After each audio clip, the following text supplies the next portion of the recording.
இப்போது இந்த மரம் பார்க்குறீங்க இல்லையா, இந்த மரம் இருக்கு இல்லையா, அதுக்கு பேர் வந்து மகாகனின்னு சொல்லுவாங்க.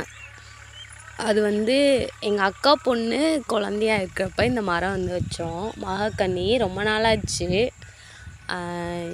இப்போ தான் இவ்வளோ பெருசு வந்திருக்கு. 2-3 செடி வச்சோம்.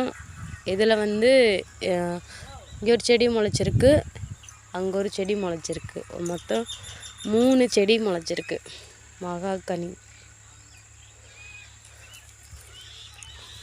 இது வந்து இந்த கதவு, ஜன்னல் அந்த மாதிரிக்கெலாம் ரொம்ப யூஸ்ஃபுல்லாக இருக்கும் மகாகனி. ரொம்ப யூஸ்ஃபுல்லான மரம் மகாகனி. ஸோ அதனால தான் நான் இதை வந்து போகிறேன். கேமரா தான் கொஞ்சம் ஃபால்ட், நல்லா தெரியும்.